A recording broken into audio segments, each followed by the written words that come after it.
Jacaranda Correa, ¿cómo estás? Perdón por la tardanza, No, mira pero cómo bueno. estoy, Julio. Qué calor, la temperatura de esta entrevista, de todo, o sea, el panorama, el contexto de ese país. Ya no sé si tengo calor por el clima o porque realmente está todo que arde, Julio. ¿Por dónde empezar? Qué locura, de verdad, qué cosa tan fuerte, la aparición de tantos personajes, no sé, creo que nuestro papel como periodistas, estaba viendo el chat cuando hacía la entrevista.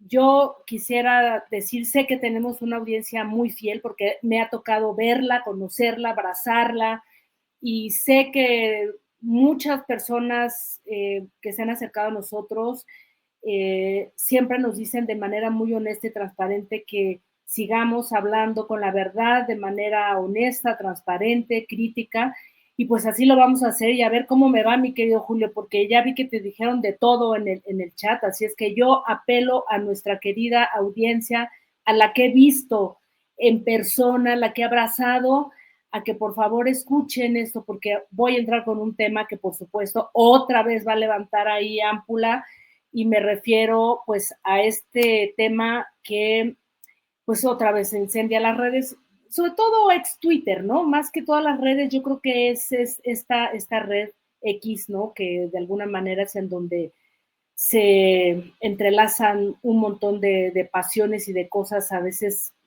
muy, muy siniestras. Y empiezo, querido Julio. Sí, adelante. Ayer domingo por la tarde, la cuenta de Aristegui Noticias empezó a compartir varios posts en la cuenta de ex Twitter, como le digo yo, para entrar a leer una serie de investigaciones con el hashtag Televisa Leaks, titulada Televisa, la fábrica de mentiras, manipulación y guerra sucia. Y estos encabezados que se fueron subiendo como a las 5:30, 6 de la tarde, de alguna manera nos invitaban a entrar a una serie de reportajes, ¿no? Estos encabezados sugerían que una red manejada desde Televisa Chapultepec había creado y construido toda una operación digital de desprestigio contra ministros de la Suprema Corte de Justicia, además de periodistas, empresarios y políticos. Esta red, lo que explican estos reportajes, había sido operada ni más ni menos que por el vicepresidente de esta televisora, vicepresidente de comunicación, Javier Tejado Donde, que como sabemos, los que leemos el acontecer diario, desde sus columnas en el Universal, que ahora también nos enteramos que por cierto tampoco escribe esas columnas, sino que se las escribían, pues desde ese espacio era siempre un férreo opositor del expresidente Andrés Manuel López Obrador. Bueno, eso por una parte. Ayer entré primero a leer dos con detenimiento, interesantes y que tienen que ver con el Poder Judicial. Ahí mismo anunciaban que hoy en el programa de la periodista Carmen Aristegui se iban a dar los detalles de cómo se habían obtenido esto que ahí mismo señalaban que son 5 terabytes de información, que es una locura, ¿no? Muchísima información. Y cómo es que habían llegado a las manos de todo el equipo de Carmen Aristegui. Así es que así fue hoy, se dio seguimiento.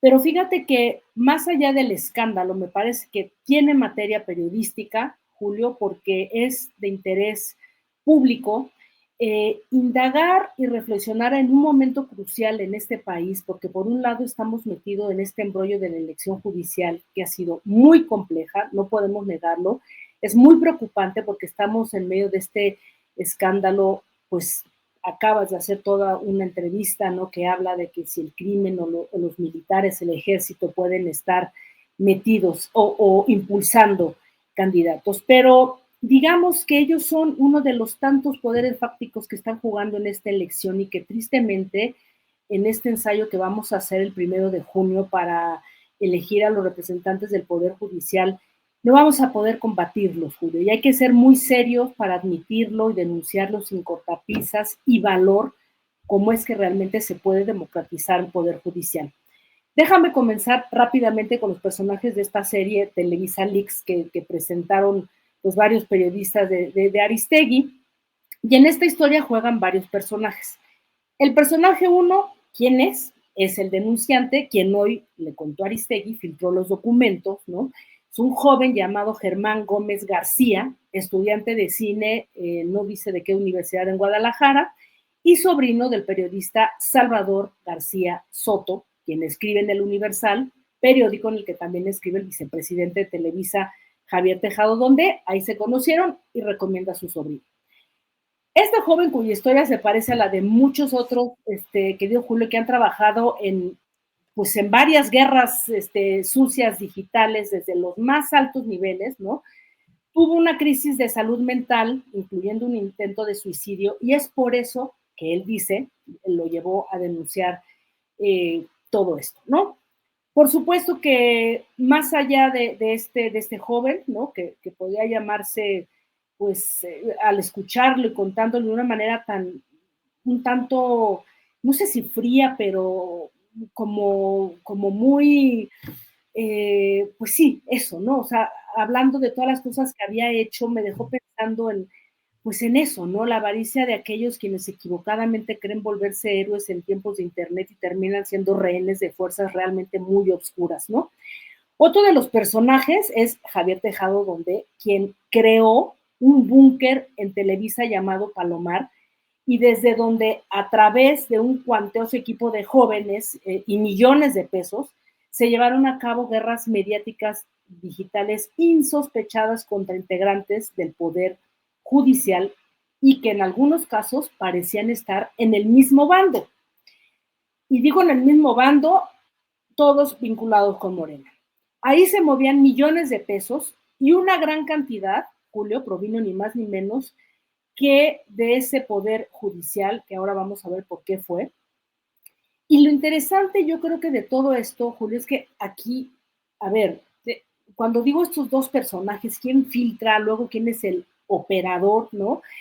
¿De dónde salió ese búnker? Se manda solo en Televisa, una empresa que además fue de las más favorecidas en el gobierno, en el sexenio de Andrés Manuel López Obrador. No lo estoy inventando, eso no es opinión, está documentado, con dinero de la publicidad, fue de las empresas más beneficiadas, ¿no? ¿Qué hacía un búnker digital desacreditando a personajes no gratos, incluso de la propia 4T? Desde una empresa que, bueno, como lo digo, tiene muchísimos intereses. Bueno, hay un montón de documentos, pero creo que a mí, y tendremos mucho tiempo de desmenuzar cada una de las cosas, pero a mí lo que me interesa rescatar es el que me despertó muchas preguntas, porque tiene muchas aristas y es muy enredado, y te lo confieso, me recordó a esas operaciones encubiertas de los años 40, 50, o sea, o más, ¿no? La época Guerra Fría, desde aquellas agencias de espionaje de la CIA y el KGB, así de ese nivel, porque está muy complejo.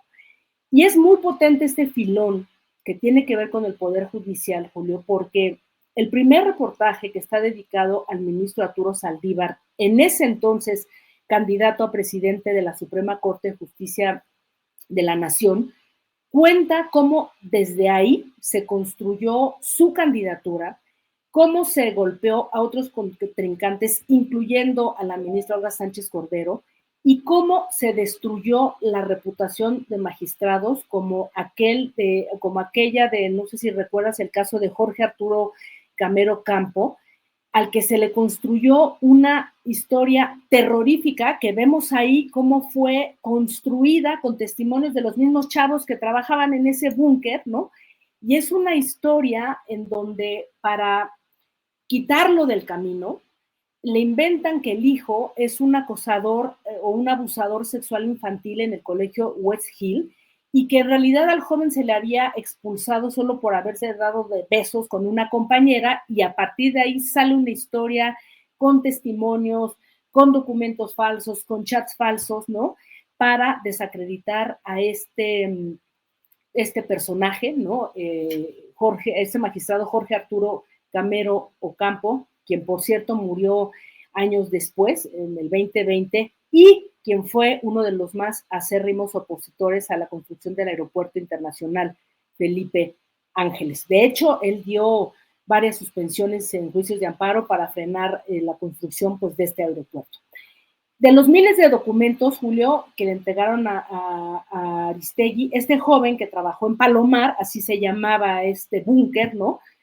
Pagó por, digamos, recibió por todas estas operaciones con Arturo Saldívar 47 millones de pesos y todos provinieron del erario público, es decir, de la Suprema Corte de Justicia de la Nación. De hecho, después se hizo este documental del caníbal que fue una cosa horrenda y que tuvo un despliegue de comunicación y de promoción en Televisa y en las redes sociales, y que era una cosa espantosa.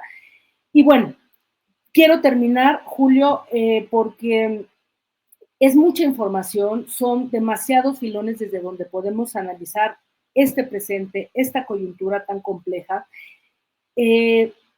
Es impactante leer estas investigaciones, más allá de filias y fobias, y ver que existen operaciones encubiertas que nos recuerdan, repito, aquella época de la Guerra Fría en la que las agencias de espionaje en el mundo se dedicaban pues, millones de recursos para hackear, filtrar, falsificar, enredar y confundir a la sociedad y a nosotras las periodistas, ¿no? Y aquí queda claro quién era el enemigo a golpear, pero más allá de que sepamos quién era, es decir, Javier Dondet, vicepresidente de Televisa, es solo una pieza de la maquinaria porque no sabemos quién o quiénes son los verdaderos operadores de este tablero. ¿Quién es el rey? ¿Quién es el peón? ¿Quién es la reina? No tenemos ni la menor idea. Lo cierto es que todo esto, Julio, a mí me deja un mal sabor de boca en medio de un proceso de elección judicial complejísimo. Y estas filtraciones nos dejan ver que este Poder Judicial no solamente ha sido tomado en el pasado, Julio, por intereses criminales, militares, sino por intereses también económicos al más alto nivel, que por supuesto están entrelazados. Y que el poder económico a veces está más cerca del poder político de lo que podemos imaginar, y que este binomio actúa, ¿no? No estoy acusando a nadie, simplemente estoy comentando lo que yo leí en esas investigaciones, que este binomio y estos intereses podrían incidir peligrosamente en el próximo proceso judicial, y que tristemente en este primer ejercicio en el que urge democratizar el Poder Judicial, quizá no va a ser tan fácil lograrlo, mi querido Julio, porque hay demasiados cabos sueltos y hay demasiadas cosas, demasiados intereses que solo nos están confundiendo. ¿Cómo ves, querido Julio? Pues sí, así está todo este tema y como dices, calorcito en todo, calorcito en el debate, en el análisis, en las circunstancias de lo que está sucediendo. Pues bueno, Jacaranda, seguimos adelante y nos vemos la próxima semana, Jacaranda. Así es, mi querido Julio. Te mando un abrazo.